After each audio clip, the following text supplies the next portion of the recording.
میٹھے کی زیادتی اور screen, mobile, computer, T V کا زیادہ استعمال بچوں کو ہائپر بناتا ہے۔ پھر ہائپر بچوں کو بہلانے کے لیے ہم مزید میٹھا ان کے منہ میں ڈالتے ہیں اور جان چھڑانے کے لیے پھر سے اسکرین کے سامنے چھوڑ دیتے ہیں۔ بدلتے وقت کے بدلتے اصول۔ جب ہم چھوٹے تھے، گاؤں جانے میں گھر سے گھر تک لگ بھگ 3 ساڑھے 3 گھنٹے لگ جاتے تھے۔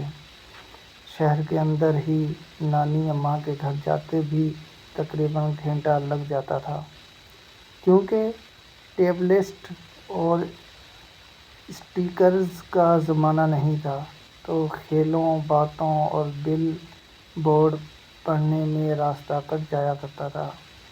آج بچوں کے لیے اتنا مشکل کیوں ہے کہ گھنٹہ سوا کا سفر بھی تو اسکرین دیکھے بغیر نہیں کٹ سکتا۔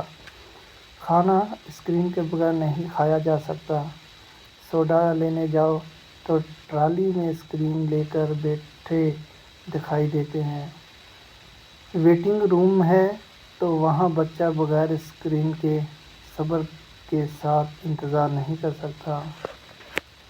جن کے اور گند بلا کھانے کی بات آئے تو بھی والدین بچوں کے ساتھ school chicken nuggets, 2 minute noodles, بازار کے چپس، جوس کے پیکٹ، چاکلیٹس، بسکٹ، حتیٰ کہ ٹافیاں، گولیاں بھی بھیج دیتے ہیں۔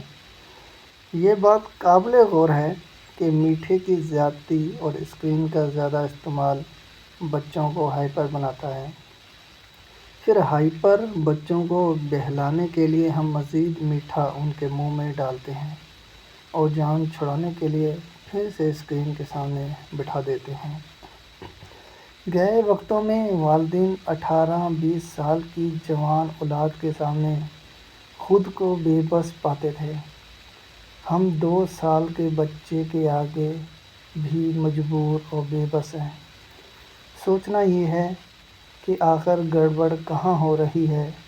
بچے دوسروں کے بچوں کو دیکھ کر کہیں کہ فلاں بچے کے پاس تو یہ گیمز ہیں اور وہ تو لنچ میں کیا کیا لے کر آتا ہے، اس کی مما تو منع نہیں کرتی، تو کیا ہمیں بلیک میل مجبور ہو کر بات مان لینی چاہیے؟ اگر نہ مانے تو بچہ احساس سے محرومی کا شکار ہوگا، اگر مان لیں تو بریک کہاں لگائیں، کیونکہ ایک وقت پر منع تو کرنا ہی ہے۔ کیا بہتر نہیں کہ کچھ اصول بنا لیے جائیں اور پھر ان پر کنسسٹنسی سے عمل کیا جائے، چاہے بچہ رو کر یا باتیں سنا کر بلیک میل کرے؟ کیا اس پر عمل کرنا صرف نیوکلیئر فیملی سسٹم میں ممکن ہے؟ آپ اپنے بچوں کو ایک دن میں کتنا جنک بالخصوص میٹھا دیتے ہیں؟ کیوں دیتے ہیں؟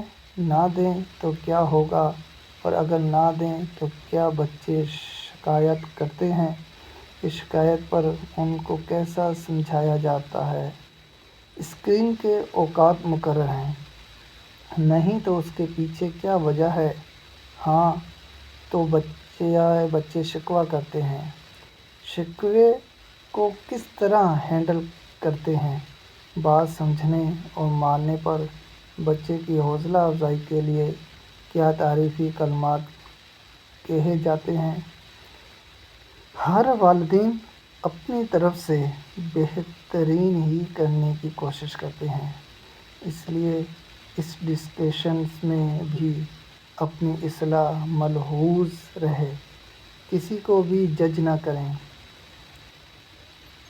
تحریر نیّر تابان۔ تحریر کو صدقہ جاریہ اور اللہ کی رضا کی نیت سے اپنے پیاروں کے ساتھ شیئر کیجیے۔ ہو سکتا ہے آپ کی تھوڑی سی محنت یا کوشش کسی کی ہدایت کا ذریعہ بن جائے۔ جزاک اللہ خیر۔